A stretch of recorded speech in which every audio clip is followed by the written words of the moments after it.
Você está assistindo ao Hora da Saúde em uma edição super especial. Nós estamos falando sobre conflitos geracionais no contexto familiar. E neste bloco nós vamos trazer o assunto para os cuidados com a saúde. Doutor Marcelo, existe relação entre saúde e o conceito de gerações? Existe, é uma relação muito importante de a gente destacar, é uma relação muito forte. Então, uma coisa que a gente pode começar dizendo envolve a geração dos millennials, por exemplo. Hoje a gente sabe que o número de suicídios é muito maior nessa geração do que nas gerações anteriores. Por exemplo, os impactos em relação à saúde mental, eles são muito maiores nessa geração do que nas gerações anteriores, assim como na geração Z, quando comparados proporcionalmente com as gerações pregressas. Então, como que a gente explica isso? Existe um fator inegável que é em relação ao acesso. Hoje o acesso ao diagnóstico ele é muito maior, muito mais fácil. Mas mesmo quando você normaliza isso dentro dos estudos, ou seja, quando você faz alguns cálculos que deixam essa diferença do acesso menos evidentes, você vai perceber que é maior entre essas gerações. E aí, como isso surge? Por que isso acontece? Uma tentativa de se explicar isso, né, uma hipótese, é em relação ao conceito de estresse. Quando o primeiro endocrinologista descrever isso, que foi o Hans Steiner, lá por volta há 65 anos atrás, mais exatamente, quando ele publicou um artigo sobre o efeito fisiológico do estresse no corpo, observando mamíferos, a gente começou a pensar que o estresse impactava a nossa saúde. E a partir dali, uma dupla de psiquiatras norte-americanos foi tentar entender como isso se relacionava com o humano, né? Então eles avaliaram eventos maiores, e esses eventos maiores negativos envolvia divórcio, envolvia perda de emprego, envolvia a perda de alguém muito querido, a perda do cônjuge, e eles foram categorizando isso numa régua que variava entre 0 a 100. Né? E aí foram vendo que impactos esses eventos tinham na vida das pessoas. E isso foi mais ou menos na década de 60. O que eles concluíram? Eles foram concluindo que esses eventos adversos negativos, eles geravam impacto na saúde e na frequência com que as pessoas procuravam o médico. Então foi a primeira vez que se pensou que quando acontecia alguma coisa, algum evento desses na vida, a gente procurava auxílio médico. Esse foi um marco nessa noção de que o estresse poderia ser adoecedor. Né? Primeiro, a definição desse estresse e, segundo, adoecedor. De lá para cá, o que a gente aprendeu? A gente conseguiu conceituar o estresse como aquilo que demanda adaptação. E, embora houvesse essa relação com o avanço da estatística e o crescimento da ciência estatística, foi se percebendo que a relação entre esses eventos com as questões de saúde, elas eram importantes, relevantes, mas com uma ligação que era moderada, não era a coisa mais importante. O que eles perceberam? Esses eventos agudos não eram mais importantes do que estresse crônico. Que estresse crônico é esse? É justamente aquilo que vai marcar o conceito de geração. Esse estresse crônico vai ser uma crise econômica que perdura, uma questão em relação ao acesso de renda, em relação a emprego, em relação à insegurança ou morar em locais inseguros. Quanto maior o nosso tempo de contato com fatores estressores cronicamente, pior a nossa qualidade de vida e a nossa percepção de saúde. E a necessidade de adaptação constante faz com que a gente fique mais estressado. Como a gente comentou no bloco anterior, a gente tem mudanças tecnológicas que são cada vez mais frequentes. E isso faz parte de um fenômeno que chama amplificação do estresse. Conforme as gerações vão passando entre uma e outra, a gente vai tendo o nosso volume de estresse aumentando.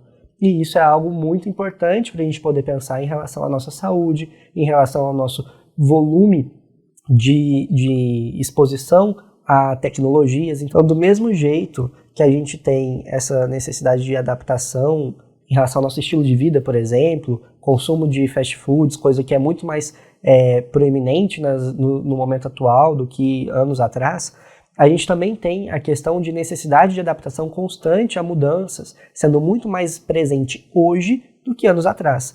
E isso é um fator que, por si só, influencia a nossa saúde, influencia a nossa mortalidade, a nossa expectativa de vida. Então, embora a gente tenha avanços médicos, por um lado, permitindo que a gente viva mais e melhor, a gente tem questões sociais, questões que são culturais, fazendo com que a gente se estresse mais e viva menos em decorrência disso.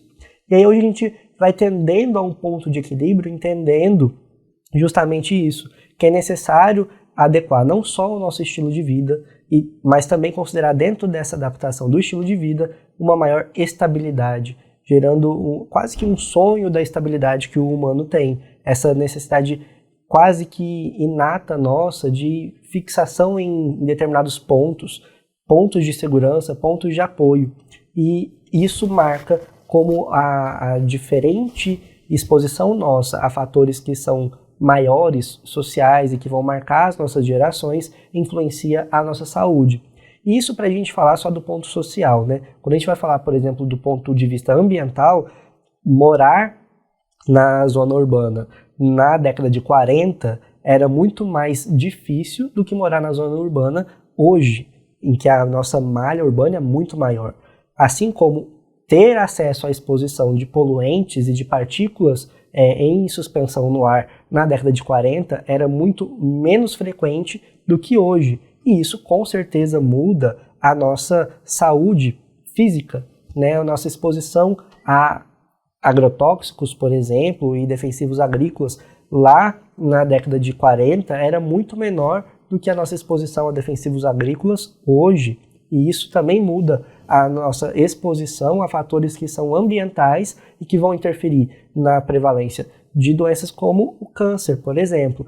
Isso também é uma marca muito distinta entre uma geração e outra. Enquanto para alguém que nasceu em 1930, por exemplo, ver febre amarela era algo comum, ou alguém que viveu a década de 60 e testemunhou casos de poliomielite, alguém que nasceu nos anos 2000 sequer sabe o que é poliomielite, porque nunca viu um caso, já que ela está erradicada no Brasil. Então, isso é uma coisa muito importante para a gente poder pensar nessas diferenças de geração e aquilo que se prioriza. Então, será que alguém que testemunhou um surto de sarampo logo no começo dos anos 30 aqui no Brasil, se preocuparia com vacinação quando alguém que nunca viu um surto de sarampo? Ou vamos falar sobre HIV/AIDS, por exemplo, a população que viveu a década de 80, ali com seus 20, 30 anos, que ideia essas pessoas fazem em relação a ISTs e que ideias fazem as pessoas de hoje que nasceram ali nos anos 2000, por exemplo, que estão aí com seus 21 anos e que já conheceram tratamento para HIV, AIDS e outras ISTs, de modo em relação à prevenção, à preocupação, o quanto eu me preocupo com isso e como eu lido com isso. Essa diferença de preocupação em relação a esses fatores vai dando a cara que a saúde daquela geração tem, ou o cuidado em saúde daquela geração, né? Marcelo, o entendimento também pode ajudar, né? Como é que esse entendimento das gerações pode auxiliar no cuidado em saúde? Isso pode auxiliar tanto naquilo que é um fator motivador para um cuidado em saúde, como aquilo que se prioriza em cada geração, também como em relação à intimidade com determinadas tecnologias. Então, por exemplo, com o avanço da pandemia de Covid-19, a gente tem uma necessidade, às vezes, do cuidado em saúde ser remoto, ser algo feito com tecnologias de informação, sendo veículos para se gerar consultas, né? E quando a gente vai fazer um teleatendimento, às vezes com uma videochamada, por exemplo, boa parte das pessoas que vão precisar desse tipo de cuidado são as pessoas que são mais velhas, que têm menos intimidade com esse tipo de tecnologia, por exemplo, que são as pessoas que vão ter mais condições crônicas e que vão necessitar de, às vezes, um maior acompanhamento. Quando a gente vai comparar isso com uma população mais jovem, que já nasceu com um dispositivo de mídia eletrônica nas suas mãos, a intimidade com esse tipo de recurso é totalmente diferente. Então, não soa estranho para alguém que tem 20 anos hoje fazer um teleatendimento, porque, na verdade, já é uma das maneiras como essa pessoa se comunica com o seu entorno há muito tempo. Mas pode ser totalmente diferente para alguém que tem seus 70 anos. e que está acostumado com a figura do profissional de saúde ali presencialmente, que vai ver a figura do profissional de saúde como uma autoridade e não como uma fonte de informação, que é o que a geração mais moderna vai ver. E isso faz com que a relação em relação ao cuidado de saúde seja totalmente diferente. O profissional de saúde, naturalmente, por uma questão social, tem uma certa figura de autoridade em relação às populações, mas essa figura de autoridade ela vai se diluindo cada vez mais com a modernidade vai chegando. Então, a figura do médico, assim como a figura do professor, a figura do advogado, do engenheiro, tinham um papel muito importante lá 40 anos atrás, de distinção social muito forte. Essa distinção vai sendo cada vez menor e cada vez mais diluída na geração mais moderna, que tem uma valorização do eu muito forte. E isso também faz com que a sua necessidade de diálogo para a saúde seja modelada, tanto na hora de você passar informações, quanto na hora de você receber informações. Porque aquilo que vai ser amedrontador para uma geração, não vai ser para outra. A gente tem uma questão de que, em relação à saúde mental, os transtornos mentais são muito mais prevalentes entre a adolescência, a sua incidência, né? Então, o início desses sintomas, ali entre a adolescência e o início da vida adulta. E a gente vai ganhando mais estabilidade em relação a transtornos mentais, por exemplo, ao longo da vida, e perdendo saúde física, né? Capacidade física ao longo da vida. Isso é um ciclo natural. Então, isso está muito relacionado com essa questão dos eventos estressores, dos estressores ambientais, do tempo de exposição a eles. E quando a gente vai falando sobre essa mudança de gerações, a gente tem isso sendo adiantado e, ao mesmo tempo, expandido para outras questões. E a gente tem uma expectativa em relação às gerações do futuro de como vai ser. Ou, por exemplo, em relação às crianças que estão vivendo esse momento de pandemia e se distanciando do convívio social na escola, como vai ser a repercussão disso para o seu processo de socialização, como que isso vai marcar as gerações futuras, a gente não sabe, mas o tempo vai dizer e isso certamente vai ter impacto na nossa saúde. Marcelo, o que mudou do campo do cuidado nos últimos anos, né? A partir do entendimento, com o entendimento da teoria das gerações? O que tem mudado, principalmente, envolve a nossa interação com o serviço de saúde. Como a gente acabou de comentar em relação à pandemia do novo coronavírus, a gente tem essa questão da tecnologia avançando cada vez mais dentro do cuidado de saúde. E o que mais muda entre o período que se começou a estudar isso, lá perto da Segunda Grande Guerra, e hoje, envolve justamente essa aceitação da tecnologia fazendo parte do cuidado. Então, do mesmo jeito que hoje a gente usa aplicativos para poder fazer um controle de fluxo menstrual, por exemplo, para poder fazer um entendimento do que se passa com o próprio corpo, e isso é muito mais aceitável para a geração das mulheres que estão aí por volta dos seus 20 anos, quando a gente vai fazer isso com as mulheres que têm 40 ou mais de 40 anos, isso pode soar meio estranho, meio esquisito falar sobre isso.